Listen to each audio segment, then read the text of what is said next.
So what's the most difficult issue that you have to deal with for compliance? I think whether we go back to the opening session of the conference on Tuesday, or we're talking about the difficult issues with government officials from CBP, or listening to US FIA's Customs Counsel John Pellegrini's presentation, or talking with sourcing executives on Wednesday. It seems to me that one issue that we kind of shy away from tackling head on is the challenge of forced labor in the supply chain and how to tackle it. So joining me for a conversation about this topic is Avadis Safarian, the president and CEO of REP. I'm sure most of you know Avadis and know that he has a deep understanding of social responsibility issues within the highly complex worldwide supply chains of textile, apparel, and footwear companies. We're going to have a conversation about this difficult topic, and we hope that you're going to share your thoughts and questions for this discussion too. So Avadis is here with me. So let's kind of get started with a conversation. I'll jump right into the hard issue, the issue that I think is on everyone's mind today, the XUAR region in China.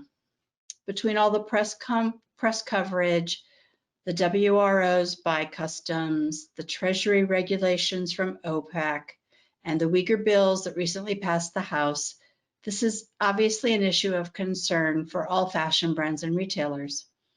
There's a spotlight on the treatment of the Uyghurs and their involvement in the production of goods as well in connection with the XPCC, especially since that includes finished products like apparel and footwear, as well as key inputs such as fabrics, yarns, and cotton.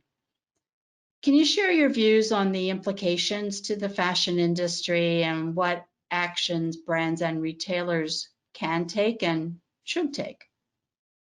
Thank you, Julie. It is a pleasure to be here with you. I've always enjoyed engaging with your audiences, USFIA, and you in particular.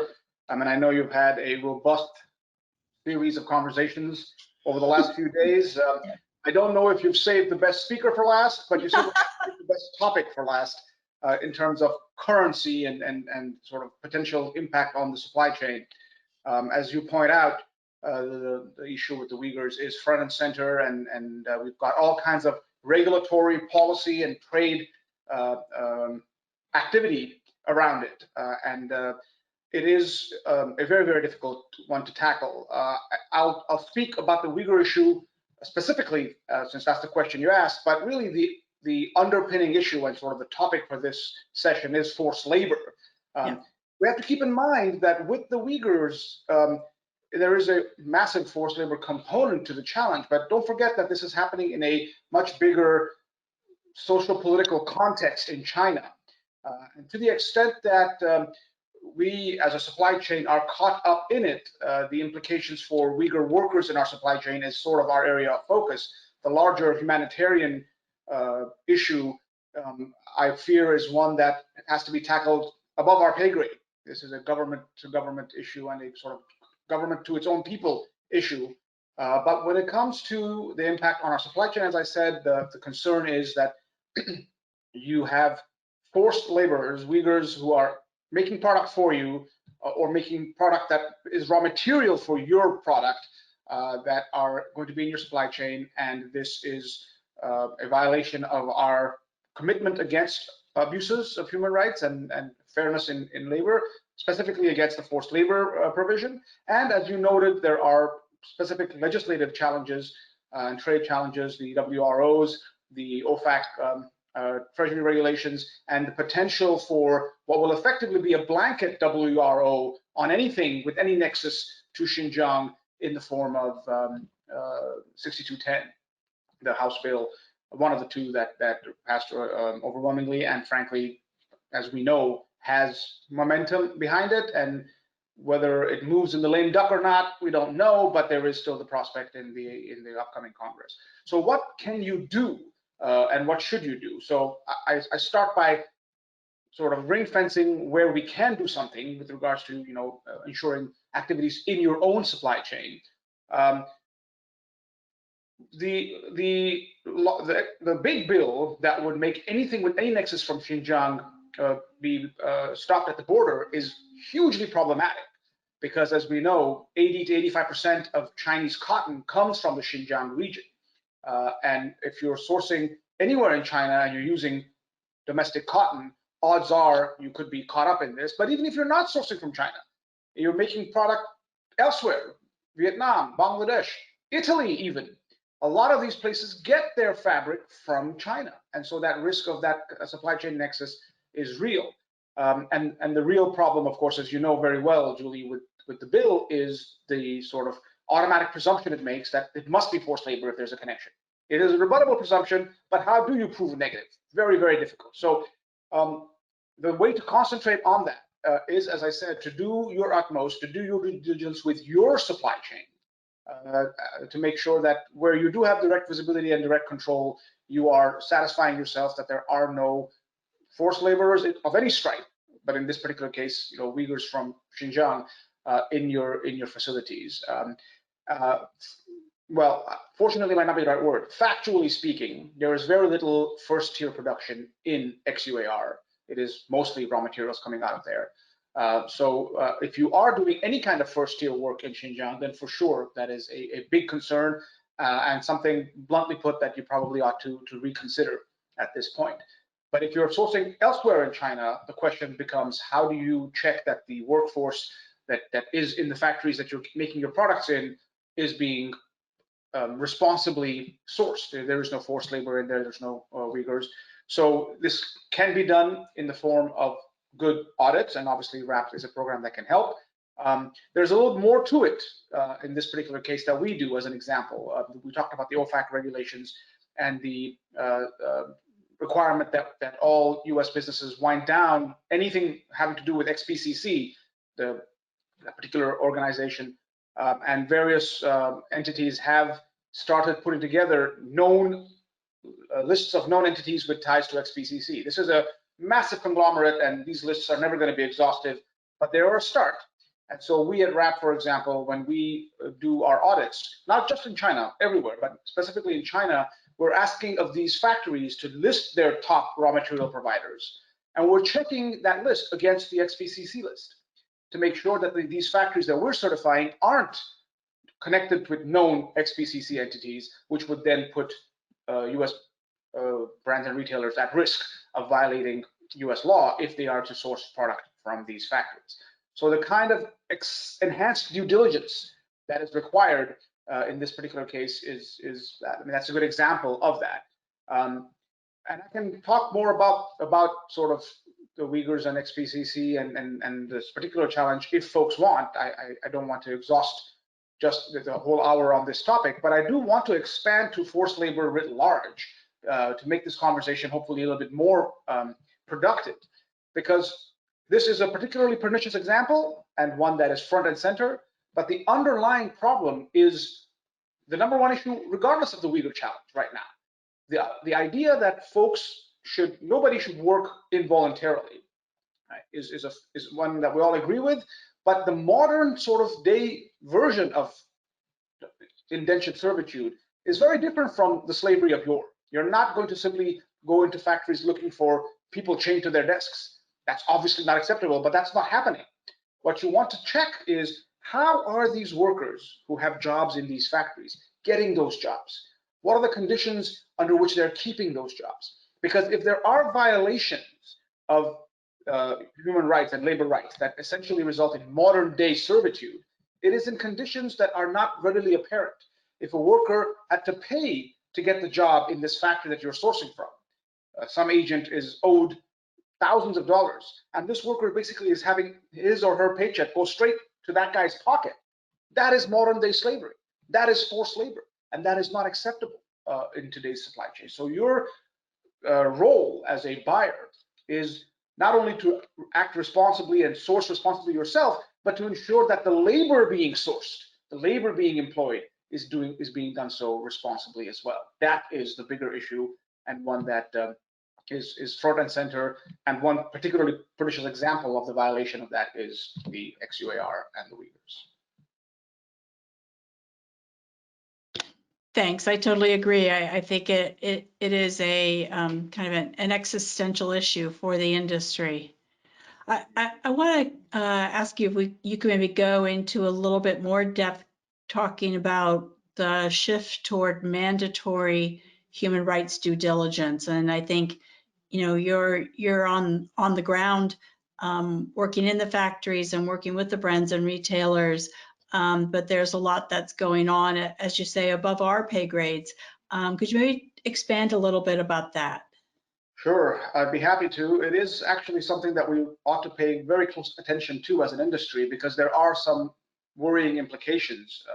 There's definitely been an increase in activity on the part of Western governments, collectively, to pay more attention to supply chain due diligence matters and to do so in the form of passing legislation that touches upon what, entities under their jurisdiction are expected or required to do. We've seen this for a while. This isn't a new phenomenon. We've had it, SB 657, California Supply Chain Transparency Act, it dates back to a decade now. But traditionally, the thinking had been that we're going to ask these entities to report. SB 657 is a reporting law. Other laws that have passed have generally been to report. Now the move is becoming more on not just reporting, but also remediation, on actual acts that you're supposed to do proactively, not simply tell them what you do. In theory, you could say, I don't do anything, and you'd still be in compliance with the law, right? That's not a good answer, but you know what I'm talking about. But the idea is now there's going to be proactive requirements that you do things that ensure supply chain compliance with human rights. And where that's not happening, it's on you, the brand, the buyer, the retailer, to remediate. This is something that we're seeing more strongly in Europe. And in particular, now the presidency of the European Commission is in the hands of the Germans, and they have locally in Germany been talking about legislation that would mandate certain human rights due diligence as part of the rules of doing business for any entity that has operations in Germany. And they're looking at, and there are several other individual European countries with similar laws on the books, and they're looking at passing an EU level, EU-wide legislation on which movement is expected, quite frankly, as early as the coming quarter. And these would have teeth. There would be fines. There would be, potential legal ramifications for entities that are under the jurisdiction of these laws that fail to do these proactive, mandatory human rights due diligence exercises in their supply chains. And this raises, as I said, serious ramifications for our industry. Obviously, fines and potential legal action is one of them. But also, these laws are increasingly focused on credibility of claims. So yeah. For brands and retailers that have long relied on their own internal processes, their own proprietary code and their own audits, that's not likely to fly.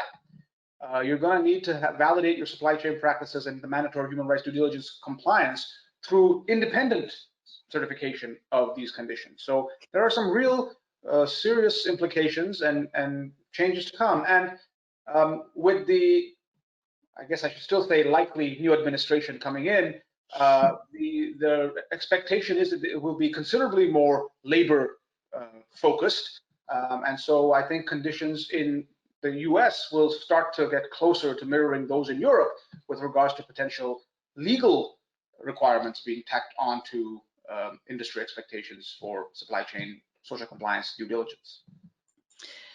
Yeah, I agree with that. I think already this issue is a bipartisan issue in the Congress, and whoever is in the White House, this is not an issue that's going to go away.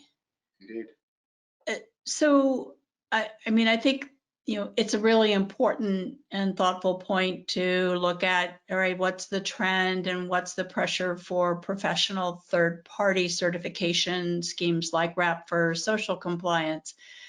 Can you maybe talk a little bit more about what RAP is doing to kind of reduce the confusion for brands and for buyers over the many different schemes that are working, that are available in the social compliance space?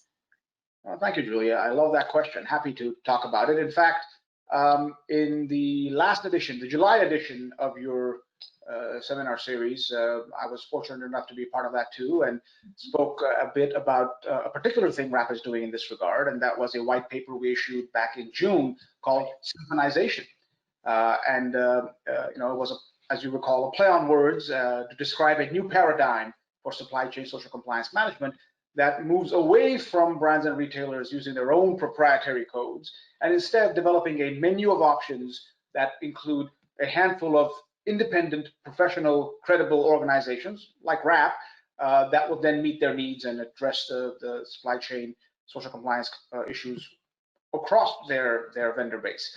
This would greatly reduce audit fatigue because factories, as you know, have multiple brands as clients, and if each one of them is going to insist on their own program, these factories are going to have to go through multiple audits, all essentially asking the same thing. Attempts in the past to get rid of audit fatigue and harmonize have all failed. We talked about that too at that seminar, and they've all failed because they've all looked for a one-size-fits-all solution, which doesn't work for this industry, right? This industry, better than most, understands the importance of sizing.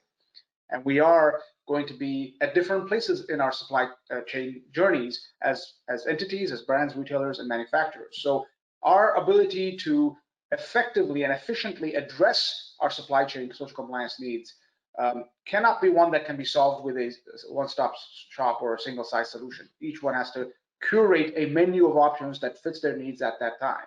So that's one of the things we're doing. We are actively reaching out to the brand and retailer community through your organization and others, and talking to the manufacturing community as well to rationalize the space. And all of this predated the latest moves with regards to mandatory human rights due diligence, but in some ways they dovetail nicely because, as I mentioned, these laws are going to look askance at self-certification by brands and retailers. They want credible validation of these claims in order for the brand and retailer to be able to show that they meet these new laws. And so again, the impetus, the sheer logic for them to move to an independent program will be that much more sensible under the circumstances, and to say nothing of the economic impact. The overhead that running your own program brings is real. And believe me, I understand the value proposition here, right? Control is a good thing. You want to have that control. But if that control is not giving you a credible shield to defend yourself with against allegations of violation of laws, it's not very effective, is it? And those resources that you're expending there can, instead of being used in this pre-competitive space that isn't really differentiating you from the others in your marketplace, can be reutilized in consumer-facing exercises that will then bring you direct business benefits. So we are trying our level best to convey to the space that the time is now, and the pandemic has in some ways been, I would hate to ever call it a blessing, but it has been certainly a wake-up call because brands, especially in the second quarter when things were really shut down, brands who couldn't do their own audits, but nonetheless had to do some kind of due diligence on these factories that they wanted to work with, had been forced to look around and say, what's my alternative? I can't send my own guys in. What can I do instead? Oh, wait, this factory is showing me a RAP certificate. Maybe I can accept that and move on. And it turns out that they can. It does work. It is a viable alternative. So it is a wake-up call that COVID has gifted us with, for want of a better way of putting it, that is going to help brands and retailers become much more efficient, much more robust in their management practices, which will mean they're that much more resilient as a supply chain and are able to withstand the kinds of shocks that the pandemic represents better in the future.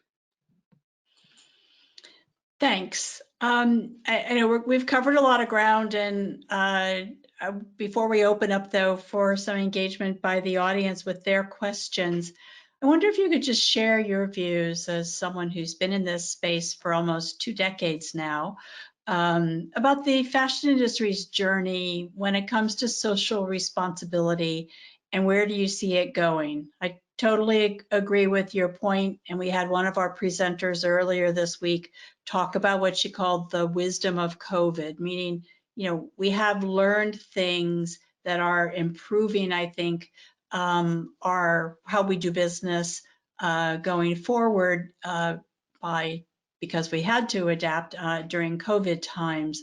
So love to hear kind of your perspective, and especially where you think we're heading. Yeah, I like that. The wisdom of COVID reminds me of wisdom teeth.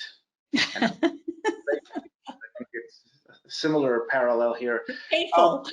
Yes, painful, but you learn from it, I guess is the point. And I guess, yeah, it's been a couple of decades already, hasn't it? How the time flies. And it's been a very active stretch here, right? Social compliance has really come to the fore in those 20 years. If you went to a factory 25 years ago and asked them to show you a social compliance certificate, they would laugh at you. They wouldn't know what you were talking about. Right? It's been in this 20 years that we've come up.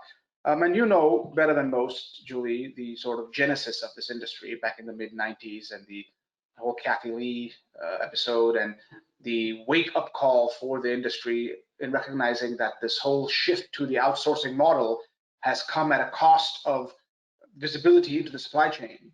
And so the risks that presents for reputational harm are real, and they were big 25 years ago. They're much bigger now with the ubiquity of social media and the ever presence of activists of all stripes in their ability to convey and magnify their message. Unfortunately, because that was the genesis of social compliance, reacting to something like a Kathy Lee episode and sort of thinking of the supply chain, the manufacturer as the problem, we got off on the wrong foot, right? We saw supply chain social compliance as an adversarial proposition. It was us against them, buyers against manufacturers, instead of seeing it as a due diligence exercise, which is truly what it is, right? Before you get into any relationship, you want to get married, you want to get to know the person first. And it doesn't have to be an exercise in demonizing each other. If that's what's happening, you probably shouldn't get married, right? It's supposed to be something you do together, is my point. And that wasn't how we started off. We started off with this us against them mentality, as a result of which factories around the world started to see audits as a necessary evil, right? Something to pass, and not something that will give them a chance to get to know themselves better and to improve, which led to all kinds of problems. We won't go there, but the whole double bookkeeping challenges and the working hours issues that came out of that, you and I have talked about this before. We won't go there.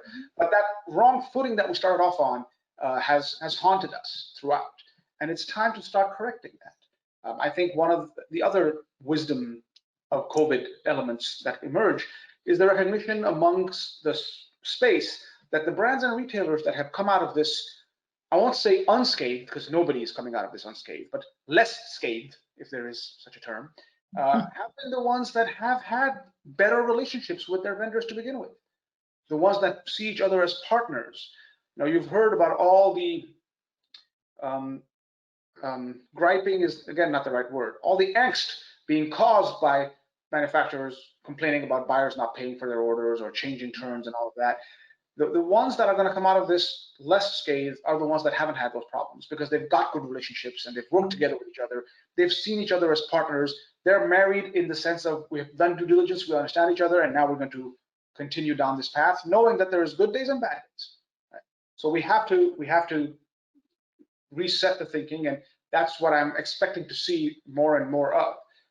But lest folks listening to me, start to think I'm all doom and gloom, absolutely not. I do want to be very clear about the fact that even though this industry, social compliance auditing, is still fairly nascent, 20 years young, for want of a better way of putting it, it's not to say that nothing has changed and no improvement has been made and we haven't succeeded.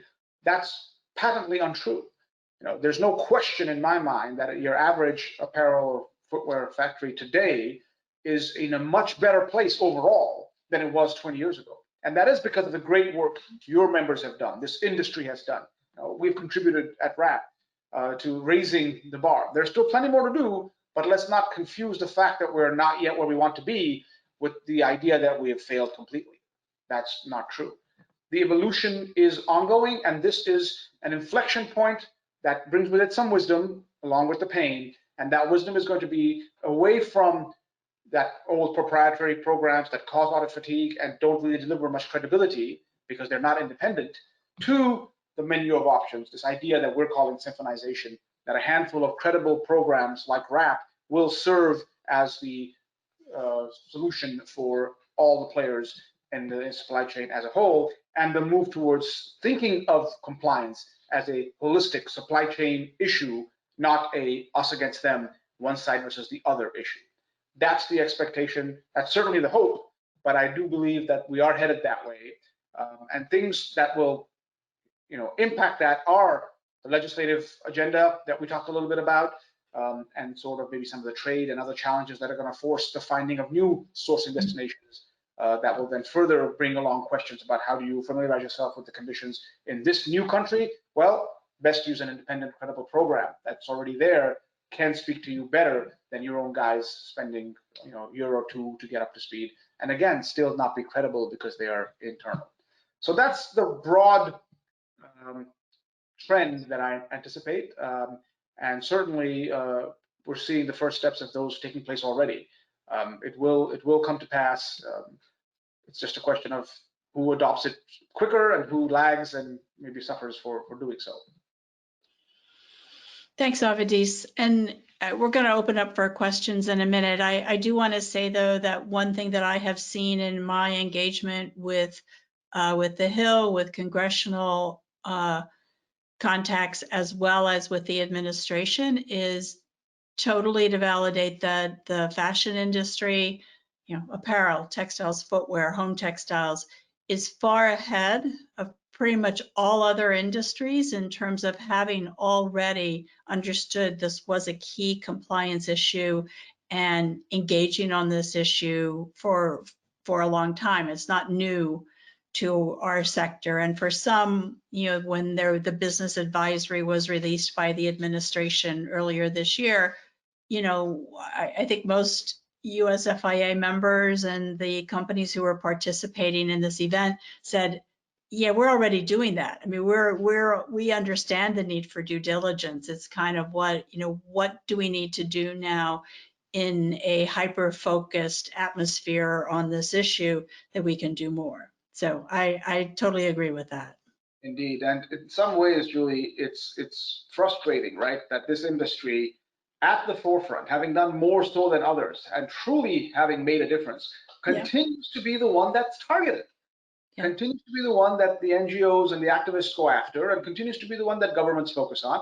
Now, I understand the reality that we are in an industry that is the most labor-intensive industry in the manufacturing spectrum. Only agriculture is more labor-intensive than apparel manufacturing. I understand that, and as a result, there's higher impact when it comes to labor rights and human rights in this industry. But to be constantly cast as the villain of the piece, right, I think is unfair, especially given how much this industry has done, how much you have done as the head of USFIA and your members have done to truly move the needle. But like that pie eating contest where the prize is more pie, the better you do, the more you're asked to do.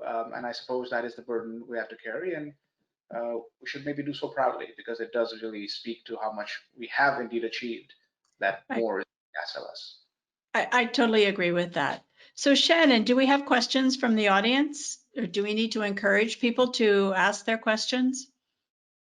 Well, we definitely encourage you to continue submitting questions, but we do have some audience questions. And Avadis, I just want to say I really enjoyed the analogies you used in your presentation. It really helps to paint a picture. Our first question: with such a high percentage of cotton at risk of being produced with forced labor, how do you import from that region without risk? And I believe that they meant that region to be Xinjiang, China. Yes, I would expand that region to be China in general. If you're, as I mentioned early on, if you're using Chinese fabric, as part of your production process, you are at risk, because 85% of Chinese cotton comes from Xinjiang. And if we have 6210 going to law, or if we have other WROs tied to that, or if anyway you're connected to XPCC, these are all very big risks for you with regards to the prospect of seizure or even forfeiture of your goods at the border by CBP. So the unfortunate blunt answer to the question, Shannon, is you are at risk. You know, how do you avoid risk? You don't avoid risk by continuing to source that way. What you have to do is, for your own satisfaction and for sort of legal requirements, do your utmost to ensure that your supply chain, your particular chain of custody is not going to be tangled up in Xinjiang and XPCC, which is very, very difficult, as we all know, with regards to cotton traceability. And there are some movements in that regard, and I'm really hoping that the other wisdom of this will be a technology-based solution that will help with cotton traceability, but we're not there yet.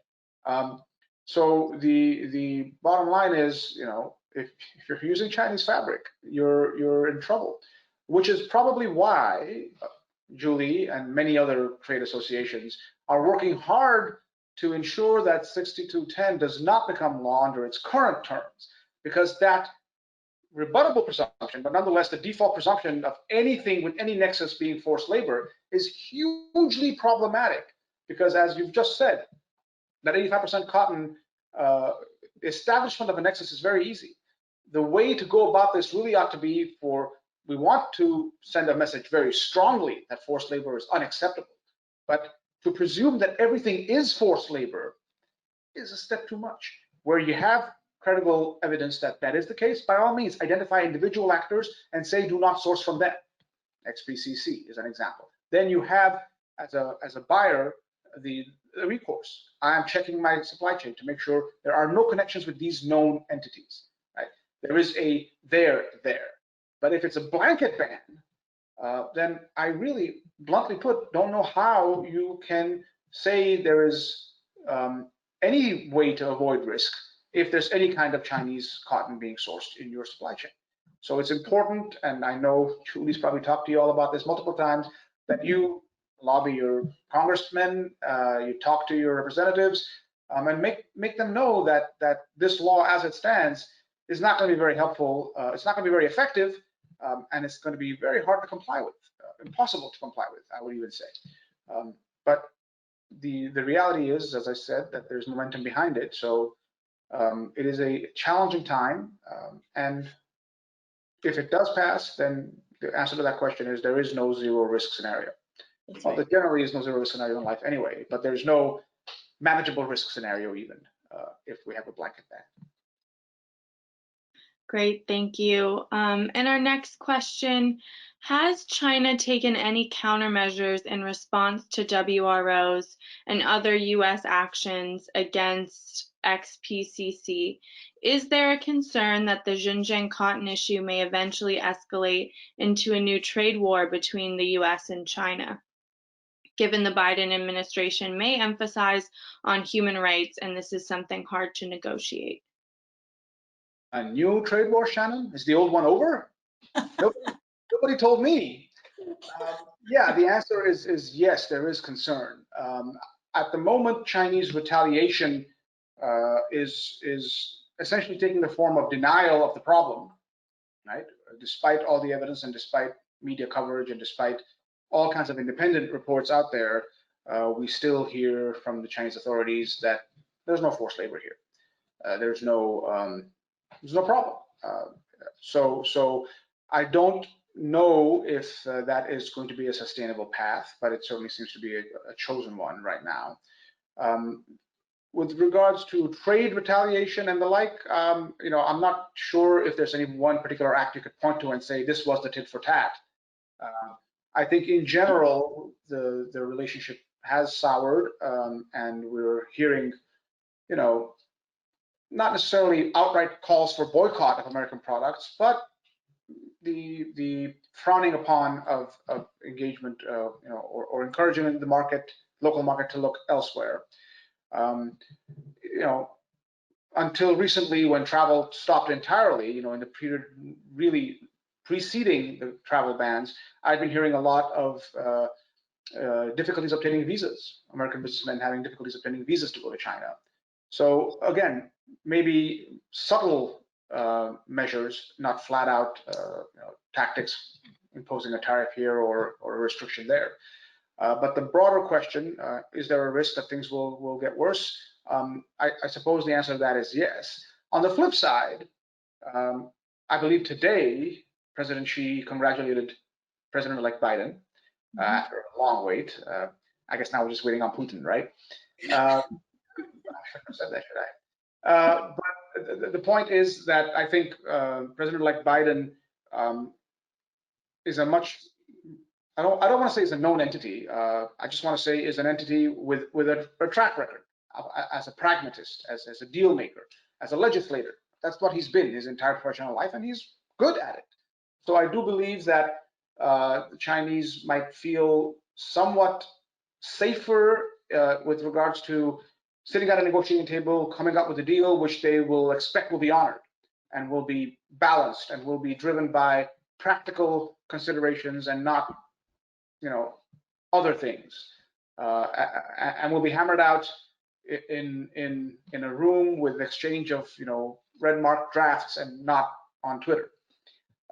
So there is a potential path forward, I hope at least, that the two sides will see pragmatism and sort of longer term thinking as the foundations for further discussion and not short term tit for tat. Having said that, as Julie pointed out, the one bipartisan issue on the planet that we seem to agree upon as a country and as both sides of the aisle in our Congress is we don't like China. So I definitely don't expect President-elect Biden to turn down the pressure on China right away. That's not likely to happen. It's just, can we start channeling some of that pressure towards longer-term, pragmatic, economic-based deals than on short-term political rhetoric-driven exchanges? I mean, I think that's part of really what, as an industry, we've been working toward, is that, well, this is not an issue that can be resolved solely by fashion brands and retailers or even other business groups. This needs to be really a whole of government and multiple governments globally and international institutions to come together. And that kind of touches on what you're saying, Avadis, that we would expect that a Biden administration will be more likely to want to create alliances to deal with problematic issues, whether it's, geopolitical, nuclear, whatever those issues are. And personally, I think that this issue will be one of the top items on the U.S.-China relationship. As do they restart a U.S.-China strategic dialogue? Do we create a new process where we're having that kind of discussion at multiple levels of government?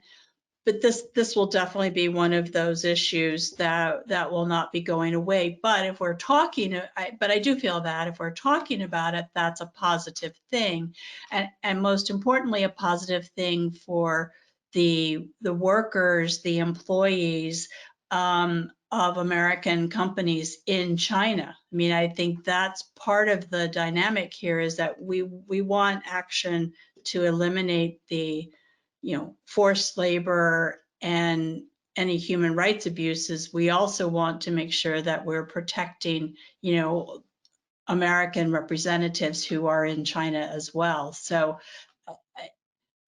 maybe I'm being a bit, Midwestern Pollyanna-ish again, but I do kind of hope that in the new administration, we'll see that kind of dialogue. That's a great point that you bring up, Julia. I answered the question mostly in the context of sort of the bilateral relation between the U.S. and China. But you're absolutely right. I think that will no longer be the only consideration. We will be in a better position as a country, I think, if we are more aligned with allies, if we bring them back into the fold. So, it's not simply that we sign ourselves back into the Paris Accord on the 20th of January. But although that's good. That's a start, right? It's certainly the right signal of alliance building. But the idea that we are dealing from a position of strength, because we're not simply standing alone, is a factor, and it will come into play. So very interesting times ahead. No two ways about that. Exactly. So for our next question, we often talk a lot about the challenges related to gaining visibility into tier 2 and 3 in the supply chain, not just in China, but in other regions as well. What do you recommend as the first step a brand should take to gain more visibility into those tiers? Thank you, Shannon. It's a very simple first step, right? Effectively, do onto the second tier what you did onto the first tier. When the whole Kathy Lee thing happened and folks realized that they don't have any visibility into that first tier, they understood that a basic starting point is, a social compliance audit, right? As a foundation, right? You cannot manage what you don't measure, as the saying goes. You cannot control what you don't see. So just as you've, as a supply chain, as an industry, understood the value of social audits for your first tier, begin by having the second tier, the mills, the laundries, the dye houses being audited. Get to know them, understand their working conditions, understand their realities. Just like you can't be in every one of your first tiers every day, you're never going to be in your second tiers every day, right? But have that audit, have that foundation, and have that touch point that you go back in, on a regular basis, once a year, and make sure that you're understanding where they are, and recognize that just as with the first tier, the audit itself is not going to suddenly solve all your problems, right? The audit's going to tell you what the ground reality is. Now you continue encouraging improvement. You can make the kind of moves you did with the first tier again to get them to where they need to be. But hopefully, as I said, this time around, embark upon this exercise not as an us against them venture, but as a due diligence partnership exercise. For those of you with good relationships with your first tier, they are going to be wonderful partners because your second tier is essentially their first tier, right? So engage with them. Those partnerships, and in fact, this might be exactly the opportunity to build those partnerships with your first tier. So some brands and retailers out there, nominate mills. They have an easier job because they know that second tier. They've got that mill. Most don't. So for those guys, it's going to be that much more imperative to partner with their first tier to identify the second tier and get that going. But the basic first step has to be that knowledge building, that mapping exercise that is best done through a social compliance audit to give you a sense of what's happening on the ground, what the conditions are at that second tier. And by the way, I guess I should say, Rob can help you with that, right? What kind of CEO would I be if I didn't put that last page in there? And so we'll give our audience a few moments to submit any questions, but we do have one more, and this is something you previously touched on. How likely do you think it is that we will see a blanket WRO on cotton from the Xinjiang region? Oh, wow. I don't have a good answer to that. It's hard to say how likely it is. Let's maybe start by saying that I believe some further action specific to our industry and Xinjiang, not just a WRO on some other hair product or whatever, is not just likely, but going to happen. I don't think that this is an issue that's suddenly about to fade. In some sense, if the CBP, through a targeted WRO, lowers the temperature, so to speak, maybe the likelihood of a blanket ban by Congress goes down. There are folks that feel that there is that possibility. One of the reasons why Congress is feeling like it has to act is because they're not seeing others do enough, right? Or if China suddenly makes some sort of gesture of acknowledgement of the problem and movement towards correction. I don't think that's very likely, but if it happens, the likelihood for the blanket ban reduces. There is, as we've already alluded to, some strong and serious lobbying going on against a blanket ban for excellent reasons, not least of which is the reality that a blanket ban is not going to be effective. It's not going to have the desired outcome. So I continue to hold hope that those efforts will prevail, and we will get a much more targeted, much more nuanced, and much more likely to succeed approach to Xinjiang. But I think something is going to have to give. And at the moment, what's on the table is a blanket ban.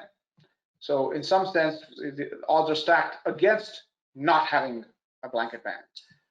But I don't know if I would put the odds at anything particular right now. Maybe 50-50 is a fair thing to say at this point about whether it's going to be a blanket ban or whether it's going to be something a little bit more refined. Some of it has to do with the calendar as well, right? I think if things move such that we're going to see movement in this lame duck session, the odds of the blanket ban increase, because that's what's on the table and that's what's being pushed through. If they recess early or other things occupy their minds and they have to come back in January and redo things, maybe that gives you more time to have a more nuanced approach. So there's a lot of things in there that I think are going to make it hard to quantify the odds. So I wish I had a better answer. And if there are no other questions, I have a question for Julie, but I'll let you tell me if there are other questions from the audience at the moment. We don't have any additional questions at the moment. Okay, so Julie, you weren't supposed to be the one answering questions, but as we've been talking, you made me really think about the alliance building and the expectation of engagement with allies, which brings up in my mind the question of FTAs.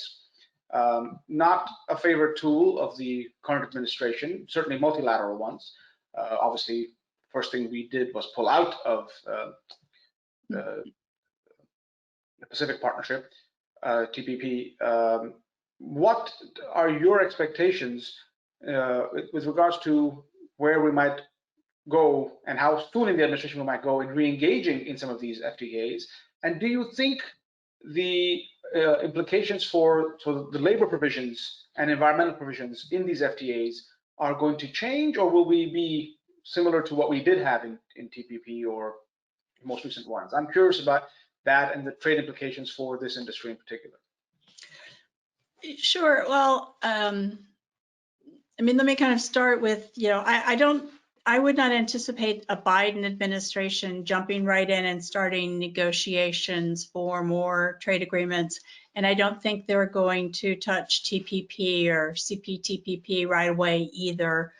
Let's see who they're going to nominate for U.S. trade representative, and we're going to see a slowdown of activity anyway, no matter how fast a Biden administration starts, when you have to, nominate and get approval of your cabinet officers.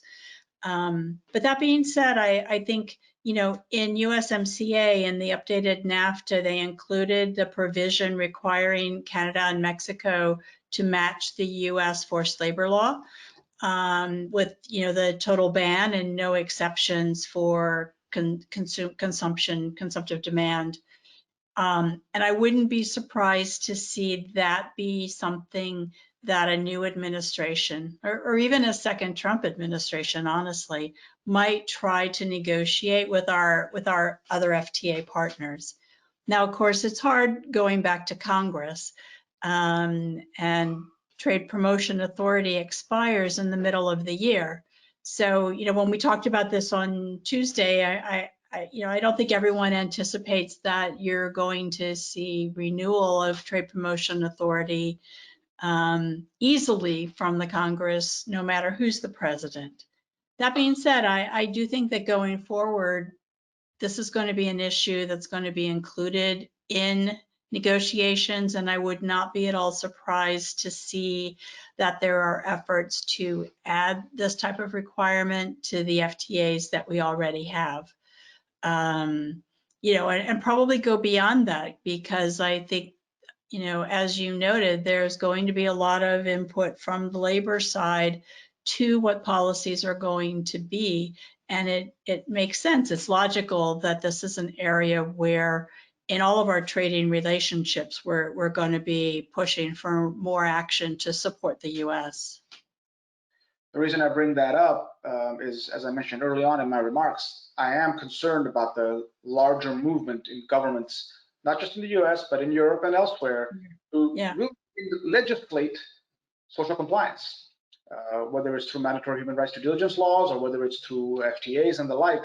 I do believe that we're at real risk of having more legal requirements imposed on what it means to do supply chain due diligence. And the reality is that that burden is something that we're going to have to be prepared to lift, to face, because it's coming. I mean, I totally agree with you, and I do think it's going to raise issues for, some companies have already embraced transparency and, put information on their websites and make publicly available, well, certainly tier one and sometimes, going beyond tier one, those suppliers. But most companies aren't comfortable with, sharing that information. And I think that may end up being something that's going to be required. And that will be the least onerous. I mean, the idea, of having to do more SEC filings that, similar to conflict minerals, but now about what your labor practices are going beyond that. I think that'll be even more difficult. Well, the good news is, Julie, you're never going to run out of topics for future seminars. So it's going to be plenty to talk about. That's true.